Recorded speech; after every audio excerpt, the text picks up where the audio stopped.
Good morning guys. आज हम लोग देखेंगे थर्मोप्लास्टिक मटेरियल्स, ठीक है, जो कि हम लोग पढ़ रहे हैं नॉन मेटालिक मटेरियल्स में पॉलीमरिक मटेरियल्स के अंतर्गत। ये हमारा है यूनिट 5, ठीक है। तो अभी तक हम लोगों ने 4 यूनिट्स कंप्लीट कर चुके हैं और ये हमारा 5वां यूनिट है और इसके बाद 6ठा यूनिट हमारा लास्ट यूनिट है। तो आई होप जल्दी सिलेबस पूरे हो जाएंगे, ठीक है। और आज हम लोग देखेंगे थर्मोप्लास्टिक मटेरियल्स के बारे में। थर्मोप्लास्टिक मटेरियल्स के प्रॉपर्टीज़ क्या होते हैं, उसके एप्लीकेशंस क्या हैं और उनके कुछ स्पेशल टाइप्स हैं, उन टाइप्स पर हम लोग चर्चा करेंगे। ओके, तो चलिए हम लोग सबसे पहले स्टार्ट करते हैं थर्मोप्लास्टिक मटेरियल्स। देखो यहाँ पर सीधा नाम से समझना, थर्मो एंड प्लास्टिक, ठीक है। थर्मो का मतलब क्या होता है, हीट, और प्लास्टिक जानते ही हो, ठीक है। दैट इज द, आप ऐसे कह सकते हो, प्लास्टिक का एक डायरेक्ट टर्म आप यूज कर सकते हो कि दैट इज द परमानेंट, ठीक है, पॉलीमर्स। और वो क्या है, पॉलीमर्स। इसको हम लोग शॉर्ट में टीपी लिखते हैं। क्या लिखते हैं, टीपी, थर्मोप्लास्टिक पॉलीमर। ओके, चलिए। तो यहाँ पर क्या है बाबू कि थर्मोप्लास्टिक पॉलीमर्स को आप कई बार हीट कर सकते हो, रिमेल्ट कर सकते हो, रिकास्ट कर सकते हो, ठीक है। ये क्या होते हैं, रिसाइक्लेबल्स होते हैं, ठीक है। और यदि हीट करोगे तो एक हायर मेल्टिंग टेम्परेचर से ऊपर जाएगा तो मेल्ट करेगा। एक बात और हमेशा याद रखना कि ये जब ये फेज चेंज करता है ना, ठीक है, तो वहाँ पर जैसे कि एक डेफिनेट टेम्परेचर्स की रिक्वायरमेंट होती है, ठीक है। और यदि आप इसको फ्रीज करोगे तो फ्रीज करने के बाद एक ग्लास लाइक ट्रांजिशन अपीयरेंस दिखेगा इसमें, ठीक है। तो चलिए आते हैं, हम लोग बात करते हैं इस पर। तो ध्यान देंगे, a polymer that can be melted and recast almost इंडेफिनिटली, ठीक है। कहने का मतलब है कि हम लोग इसको मोस्टली कई टाइम्स, इंडेफिनिट टाइम्स जो है, हम लोग इसको मेल्ट कर सकते हैं, रिकास्ट कर सकते हैं, नए शेप बना सकते हैं, ठीक है। क्या होता है कि बहुत ही लॉन्ग, बहुत ही ज़्यादा टाइम्स हम लोग करते हैं तो हम लोग ऑलमोस्ट कह सकते हो कि इंडेफिनेटली यानी कि इंडेफिनिट टाइम्स हम लोग कर सकते हैं। आगे क्या है कि थर्मोप्लास्टिक आर मैकेनिकली रिसाइक्लेबल, ठीक है। ये क्या है कि मैकेनिकली रिसाइक्लेबल होते हैं, ठीक है। कैसे होते हैं, आप उसको रिसाइकल कर सकते हो बार बार। It can be cooled and heated several times without any change in their chemical और मैकेनिकल प्रॉपर्टीज। वैसे मटेरियल्स जिसको आप हीट करते हो तो उसमें चेंजेस होंगे, बट ठीक है, क्या चेंजेस नहीं होंगे, जब हीट और कूल करोगे तो इसके केमिकल और मैकेनिकल प्रॉपर्टीज चेंज नहीं करेगा, ठीक है। तो उसको हम लोग कहते हैं थर्मोप्लास्टिक पॉलीमर। फिर क्या है, they can freeze to a glassy state when cooled below their glass transition temperature, ठीक है। हम लोग क्या कर सकते हैं, इसको जब फ्रीज करेंगे ना, ठीक है, तो ग्लासी स्टेट में जब हम फ्रीज करते हैं, यानी कि इसको जब फ्रीज करेंगे तो ग्लासी स्टेट में आ जाता है, ठीक है। तो वो क्या होता है कि ग्लास ट्रांजिशन टेम्परेचर से नीचे होता है। अब यहाँ मन में सवाल उठ रहा होगा कि सर ग्लास ट्रांजिशन टेम्परेचर क्या होता है, ठीक है। तो ग्लास ट्रांजिशन टेम्परेचर क्या होता है बाबू, क्या टेम्परेचर, ठीक है, एट बिलो, ठीक है, below that temperature materials behaves like a glass transitions, ठीक है, और लाइक अ ग्लास, तो उसको हम लोग कहते हैं ग्लास ट्रांजिशन टेम्परेचर, ठीक है। जैसे एबीएस हो गया, एक्रेलिक्स हो गया, पीटीएफई हो गया, नायलॉन्स हो गया, विनाइल्स हो गया, पॉलीकार्बोनेट हो गया, पॉलीइथिलीन हो गया। आपको मेरा ग्लास दिख रहा है, दिस इज ऑल्सो पॉलीकार्बोनेटेड, ठीक है। तो बहुत सारी चीज़ें हैं, हम लोगों को जनरली पढ़ना है एबीएस, एक्रेलिक्स, नायलॉन्स एंड विनाइल्स, ठीक है। ये 4 के बारे में हम लोगों को ज़्यादा इसमें पढ़ना है, ठीक है। उसके प्रॉपर्टीज एंड यूजेस देखना है, ठीक है। और इसके प्रॉपर्टीज़ की हम बात करें तो it has low melting points. इसका जो मेल्टिंग पॉइंट टेम्परेचर होता है ना, तो लो होता है। जब आप इसको हीट करोगे ना तो कम टेम्परेचर पर ही ये मेल्ट करना शुरू कर देगा। It has low tensile strength, इसको आप खींचोगे ना तो ये ब्रेक कर जाएगा, ठीक है। It has lower molecular weight as compared to the thermosetting plastic, ठीक है। इसका जो मॉलिकुलर वेट होता है वो क्या होता है कि लेस होता है, ठीक है। क्या होता है, लेस होता है as compared to thermosetting plastic की अपेक्षाकृत, ठीक है। It has good insulating properties, इसका जो इंसुलेटिंग प्रॉपर्टीज़ जो होता है वो बहुत अच्छा होता है, किसके लिए, हीट और इलेक्ट्रिसिटी के लिए। यही वजह है कि इसका इंसुलेटर के रूप में यूज किया जाता है या इंसुलेटिंग कवर के रूप में यूज किया जाता है, ठीक है। It can be moulded into any shape, हमने क्या कहा आपको कि इसको आप रिमेल्ट कर सकते हो और रिकास्ट कर सकते हो, यानी कि आप इसको किसी भी शेप में आसानी से, ठीक है, आप मेल्ट कर सकते हो, या आप ऐसे भी लिख सकते हो इट इज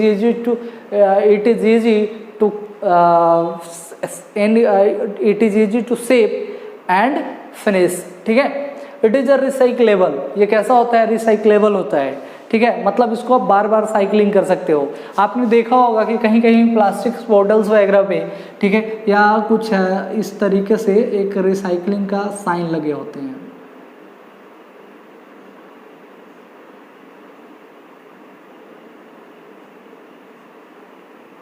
ऐसे होता है ना, this is the recyclable sign, ठीक है, ये रिसाइकलिंग को बताता है।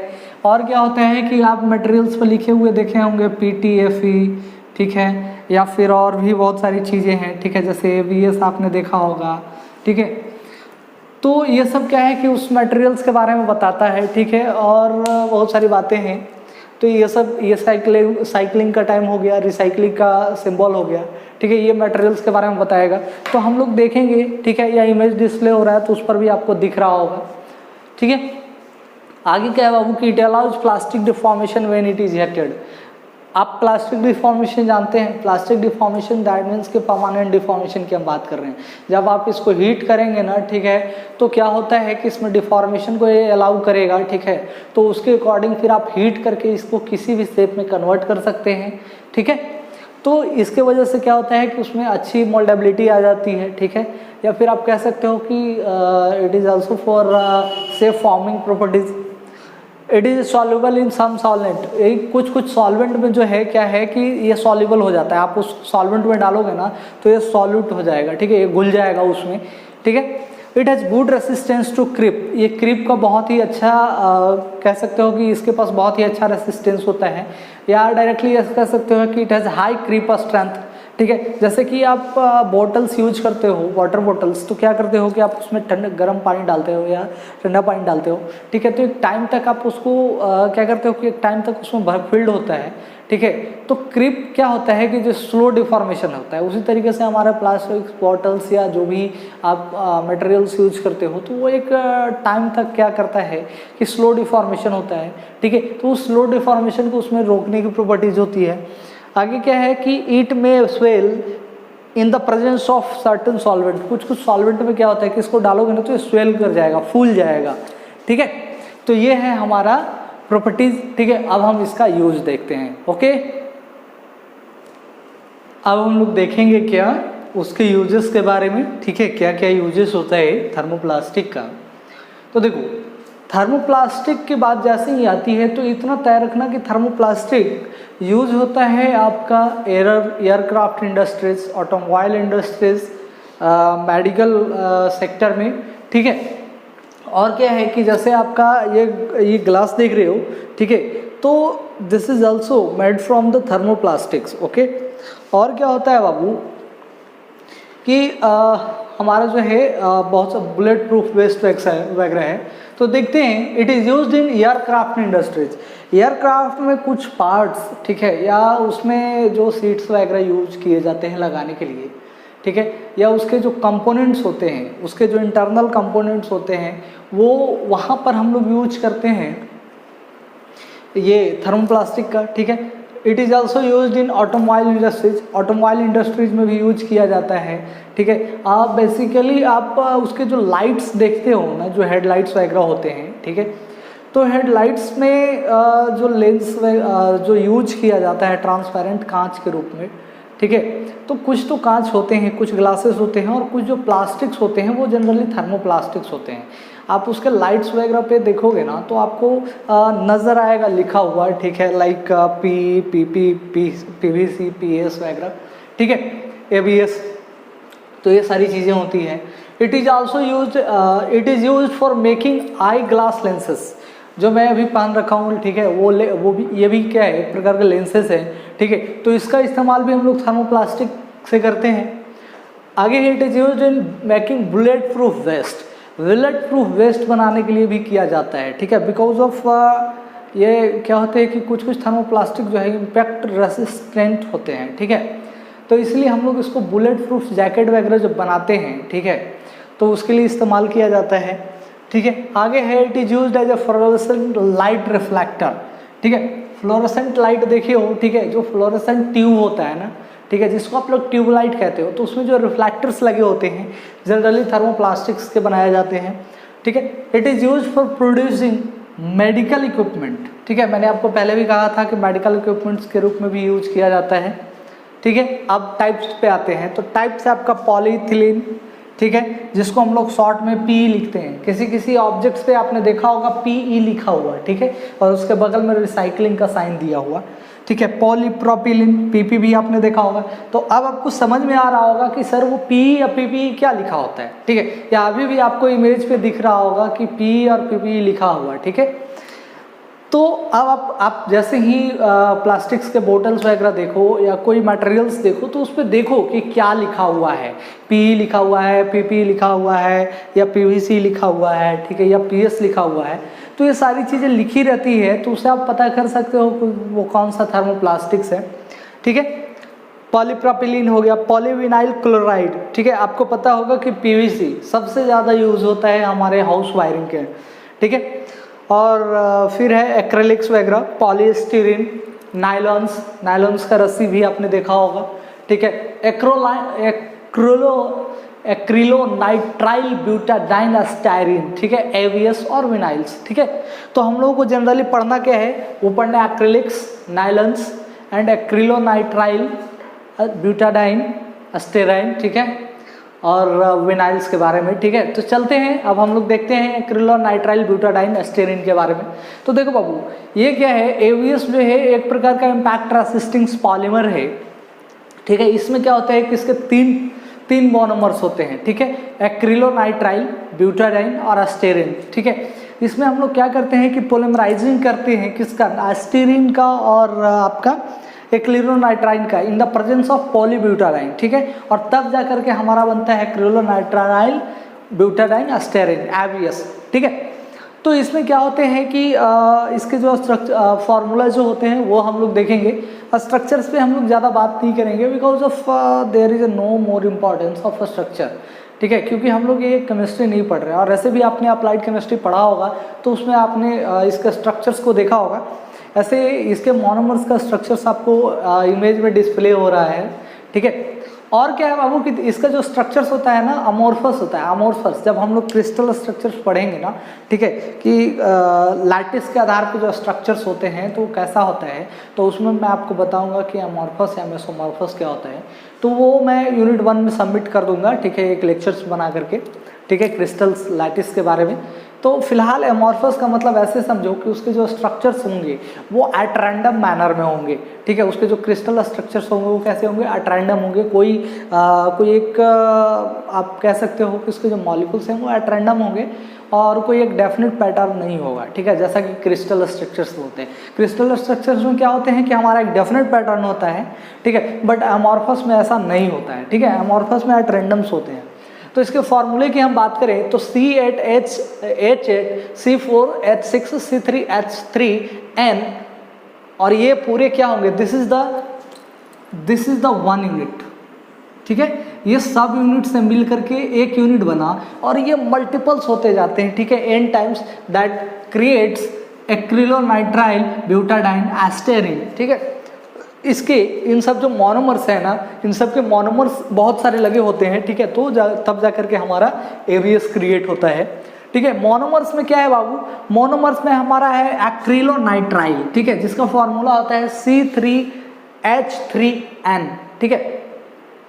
तो ये क्या होता है कि नाइट्रोजन के साथ ट्रिपल बॉन्डिंग के साथ बना रहता है, ठीक है, और इसका स्ट्रक्चर्स अभी मैंने आपको दिखाया अभी कैसे होता है, ठीक है। तो there is no more importance of their chemical structures, ठीक है। और यहाँ पे चूँकि हम लोग मटेरियल्स पढ़ रहे हैं, इंजीनियरिंग मटेरियल्स पढ़ रहे हैं, तो हम लोग मटेरियल्स के प्रॉपर्टीज़ देखेंगे और ज़्यादा से ज़्यादा फार्मूलेज देखेंगे, ठीक है, उससे ज़्यादा there is no more importance, ठीक है। आगे क्या है, ऐसे मैं सबका स्ट्रक्चर आपको इमेज में दिखा दूंगा, ठीक है। आप बनाना चाहें तो उसका जो है स्ट्रक्चर आप बना सकते हैं अपने कॉपी पर, ठीक है। और जितने भी पॉलीमर्स होंगे उन सबका स्ट्रक्चर में आपको इमेज आपका डिस्प्ले हो जाएगा, ठीक है। चलिए आगे है 1,3-ब्यूटाडाइन, that is the C4H6, this one, ठीक है। This one polymer, sorry this one monomer is butadiene, ठीक है। And this one is acrylonitrile and this one is styrene, ठीक है। तो इस तरीके से हो गया, एस्टीरीन हमारा C8H8 हो गया। आगे क्या है कि ABS is impact resistance engineering thermoplastic and amorphous polymer, ठीक है। क्या है कि ये इम्पैक्ट रेसिस्टेंस थर्मोप्लास्टिक है, ठीक है, जो कि इम्पैक्ट को रेसिस्ट करेगा, ठीक है। और ये कैसा पॉलीमर है, अमोर्फस पॉलीमर है, ठीक है, जिसका मतलब आप कह सकते हो कि जो मॉलिक्यूल्स है या इसकी जो संरचना एट रैंडम्स होती है, ठीक है, मॉलिक्यूल्स या एटम्स की जो अरेंजमेंट होगा वो एट रैंडम होगा, ठीक है। It is made by polymerising styrene and acrylonitrile in the presence of polybutadiene, ठीक है। ये क्या होता है बाबू कि हम लोग स्टीरीन और एक्रिलोनाइट्राइल को हम लोग ब्यूटाडाइन के प्रेजेंस में क्या करते हैं ना कि उसको हम लोग प्रेजेंस में पॉलीमराइज करते हैं, और पॉलीमराइज करने के बाद जो है हमारा इस तरीके का कुछ रिएक्शंस आएगा और जो हमारा बनेगा एक्रिलोनाइट्राइल ब्यूटाडाइन एस्टीरीन, ठीक है। और यही वजह है कि हम लोग ब्यूटाडाइन क्या है कि ब्यूटाडाइन एज अ कनेक्टर्स के रूप में भी काम करेगा इसमें, ठीक है। तो आप ये चीज़ें हैं, ठीक है। अब हम लोग इसके बारे में और थोड़ा सा डिटेल जाते हैं, ठीक है, लाइक इसके प्रॉपर्टीज़ के बारे में और इसके यूजेस के बारे में, ओके। अब हम लोग देखेंगे प्रॉपर्टीज ऑफ ABS, ठीक है, दैट मीन्स कि एक्रिलोनाइट्राइल ब्यूटाडाइन एस्टीरीन के बारे में, ठीक है। तो इसमें प्रॉपर्टीज क्या होता है बाबू कि it has outstanding strength and toughness, मतलब इसका जो टफनेस और स्ट्रेंथ जो है, ठीक है, स्ट्रेंथ और टफनेस वो आउटस्टैंडिंग है, दैट मीन्स कि वेरी गुड, ठीक है, बहुत ही अच्छा परफॉर्मेंस होता है इसका टफनेस और स्ट्रेंथ के लिए। बेसिकली देखा जाता है कि even at low temperature toughness is very high, ठीक है। आगे क्या है कि it has high resistance to heat distortion, heating के कारण क्या होता है कि कभी कभी किसी मटेरियल्स में हमारा डिस्टॉर्शन होता है, उसके ग्रेन डिस्टॉर्ट कर जाते हैं, ठीक है, बट इस केस में ऐसा नहीं होगा। इट हैज हाई रिजिडिटी, इसकी रिजिडिटी भी बहुत हाई होती है। रिजिडिटी समझते हो, रिजिडिटी कहने का मतलब है कि रेसिस्टेंस अगेंस्ट द डिफॉर्मेशन, ये जल्दी डिफॉर्म नहीं करेगा। It has good impact resistance even at low temperature, this point is most important because of this is for low temperature. Low temperature पर भी क्या होता है कि इसका इम्पैक्ट रेसिस्टेंस बहुत अच्छा होता है, ठीक है।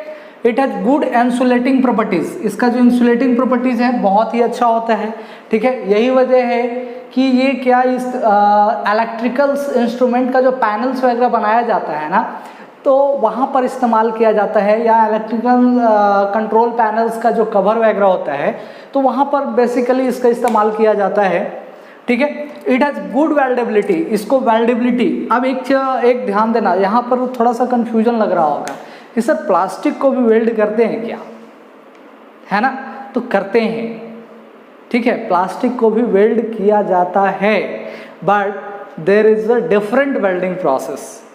प्लास्टिक के लिए जो है हमारा वेल्डिंग प्रोसेस डिफरेंस होता है देन व्हाट, मेटल्स, ठीक है। मेटल्स के लिए जो आप पढ़ते हो ना वो नहीं होता है, प्लास्टिक के लिए अलग से हम लोग पढ़ते हैं, ठीक है। तो ये है हमारा, यानी कि इसकी वेल्डेबिलिटी अच्छी होती है, यानी कि प्लास्टिक में इसका क्या होगा कि हम लोग ABS का वेल्डिंग भी कर सकते हैं और उसका वेल्डेबिलिटी क्या होता है, बहुत अच्छा होता है। अब आपके मन में एक सवाल उठ रहा होगा कि सर प्लास्टिक का भी वेल्डिंग संभव है क्या, हम लोगों ने तो कभी देखा नहीं, ठीक है। जनरली आप क्या देखते हो, मेटल्स का वेल्डिंग देखते हो, बट प्लास्टिक का भी जो है हमारा वेल्डिंग संभव है, ठीक है। उसके लिए कई तरीके होते हैं, एक मेजर रूप से प्लास्टिक वेल्डिंग को जो है वो दो तरीके से हम लोग करते हैं, एक एक्सटर्नल हीटिंग और दूसरा होता है इंटरनल हीटिंग, ठीक है। यदि हम बात करते हैं एक्सटर्नल हीटिंग का, ठीक है, तो उसमें हीटिंग टूल यूज होते हैं, गैस यूज होता है और एक्सट्रूजन प्रोसेस वगैरह होते हैं, ठीक है। तो कभी कभी हम लोग हॉट गैस वेल्डिंग भी कहते हैं, ठीक है। और क्या होता है बाबू कि उसमें इंटरनल हीटिंग में भी दो तरीके का होता है, एक होता है आपका मैकेनिकल वेल्डिंग, ठीक है, और दूसरा होता है इलेक्ट्रोमैग्नेटिक्स, ठीक है। तो मैकेनिकल की हम बात करें, ठीक है, तो मैकेनिकल में होता है आपका अल्ट्रासोनिक, ठीक है। यदि आप बात करते हो किसका, बात आप कर रहे हो, सपोज मान लो कि आप बात कर रहे हो इलेक्ट्रोमैग्नेटिक का, ठीक है, तो वो होता है रेडियो फ्रिक्वेंसी या फिर इंफ्रारेड एंड लेजर होता है या माइक्रोवेव वेल्डिंग होता है, ठीक है। या अनदर मेथड आप मैकेनिकल देख सकते हो तो अल्ट्रासोनिक है, वाइब्रेशंस हैं, ठीक है, और क्या है, स्पिन है, ठीक है। तो ये सारे वेल्डिंग्स होते हैं, यानी कि आप क्या क्या कह सकते हो, मैकेनिकल में आपका क्या हो गया, अल्ट्रासोनिक हो गया, वाइब्रेशन हो गया और स्पिन हो गया। इलेक्ट्रोमैग्नेटिक प्लास्टिक वेल्डिंग की हम बात करें, ठीक है, तो उसमें क्या होता है, रेडियो फ्रिक्वेंसीज वगैरह होते हैं, ठीक है। तो आप लोग वेल्डिंग कर सकते हो, प्लास्टिक वेल्डिंग कर सकते हो, इसमें नो डाउट्स, ठीक है। तो यानी कि इसका क्या हो जाएगा, इट हैज़ गुड वेल्डेबिलिटी। आगे है it has good abrasion and strain resistance, ठीक है। एब्रेजन, ठीक है, इसमें जो है एब्रेजन नहीं होता है, ठीक है। और क्या होता है कि इसका जो स्ट्रेन रेसिस्टेंस अच्छा होता है, ठीक है। आगे है आपका it has high dimensional stability, इसकी जो डायमेंशंस हैं वो चेंज नहीं होता। ऐसा नहीं कि एक बार बना दिए फिर मौसम एक टाइम के बाद क्या हो गया कि इसका डायमेंशन खराब हो गया, बढ़ गया या घट गया, नहीं। ये क्या होता है कि स्टेबल होता है, ओवर टाइम तक स्टेबल होता है और मैकेनिकली स्ट्रांग होते हैं, ठीक है, ठीक है। It has high surface brightness and excellent surface aspects, ठीक है। इसका सरफेस ब्राइटनेस बहुत अच्छा होता है, ठीक है, और इसका मतलब सरफेस एस्पेक्ट्स जो है वो भी बहुत अच्छे होते हैं। आगे है it has very good resistance to diluted acids and acids, ठीक है।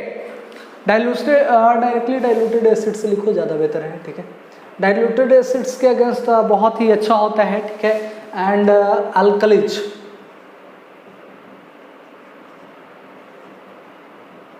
ठीक है, और अल्कलीज के अगेंस्ट इसका जो कोरोजन रेसिस्टेंस होता है बहुत अच्छा होता है।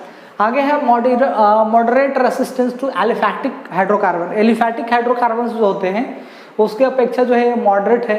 और यदि आप एरोमेटिक हाइड्रोकार्बन्स या हैलोजेनेटेड या हाइड्रोकार्बन्स जो आएगा, हैलोजेनेटेड या अल्कोहल्स वगैरह आएगा, तो उस सब में ये क्या होगा कि उसमें कोरोजन हो जाएगा, ठीक है। एक चीज़ हमेशा याद रखना, ठीक है। आगे के और क्या होता है बाबू कि ये वेदर रेसिस्टेंस नहीं होता है ज़्यादा, ठीक है। वेदर्स में क्या होते हैं ना कि वेदर के वजह से हमारा जो है इसमें कोरोजन्स होते हैं, ठीक है। तो ये इसका लिमिटेशंस है। यूज की हम बात करें तो ऑटोमोबाइल इंडस्ट्रीज में यूज किया जाता है, इंस्ट्रूमेंट्स पैनल में और सीट बैक में, सीट बेल्ट में, कंपोनेंट्स में, डैशबोर्ड कंपोनेंट्स या डोर हैंडल्स। देखो ये सब क्या होता है ना कि जनरली हम लोग मेटल्स से बना सकते हैं, बट क्या होता है कि हम लोग चाहते हैं कि वेट रेशियो जो है वो घट जाए, वेट कम हो जाए। वाई? बिकॉज जब गाड़ी का वेट जितना कम होगा एक रेशियो में, ठीक है, तो क्या होता है कि उससे हमारा पावर लॉसेस कम होता है, ठीक है। यदि ज़्यादा वेट होता है ना तो पावर लॉसेस ज़्यादा होता है, माइलेज व्हीकल्स के कम होते हैं। आपने अक्सर देखा होगा कि जो हैवी व्हीकल्स होते हैं ना, ठीक है, उसके माइल्स जो है लाइट व्हीकल्स के अपेक्षा कम होते हैं, ठीक है। तो आप कह सकते हो कि मेटल्स के एस्पेक्ट में ये जो है एक एवीएस ऑटोमोबाइल इंडस्ट्री में कंपोनेंट्स में जो है बहुत अच्छा इस्तेमाल कर सकते हैं, ठीक है। और क्या है कि डैशबोर्ड कंपोनेंट्स, डोर हैंडल्स वगैरह यूज कर सकते हो। In appliances like shavers, vacuum cleaners, food processing, refrigerating liners, etc, ठीक है। आगे क्या है इलेक्ट्रिकल एंड इलेक्ट्रॉनिक एप्लीकेशंस में क्या होगा कि इलेक्ट्रॉनिक एनक्लोजर्स, ठीक है, कोई भी का सर्किट वगैरह होता है तो उसको इनक्लोज करने के लिए यूज किया जाता है। या कभी कभी क्या होता है कि कुछ सर्किट बोर्ड आपने देखा होगा ना, तो कोई सर्किट बोर्ड एबीएस का बना होता है, ठीक है। आगे क्या होता है कि एंड अदर इलेक्ट्रिकल अप्लायंसेस, जैसे आयरन आप इस्तेमाल करते हो घर में, ठीक है, या माइक्रोवेव ओवन इस्तेमाल करते हो, तो उसके जो आउटर लेयर्स होते हैं, जो आउटर कवर्स होते हैं, या उसके जो बॉडी केसेस जो होते हैं वो जनरली कुछ के एवीएस से बने होते हैं, ठीक है। और भी अदर अप्लायंसेस जो आप घर में यूज करते हो, या फिर आपने सेव करने वाला देखा है मशीन, उसमें भी इस्तेमाल होता है, ठीक है। आगे क्या है बाबू कि इलेक्ट्रिकल एंड इलेक्ट्रॉनिक अप्लायंसेज हो गए, ठीक है।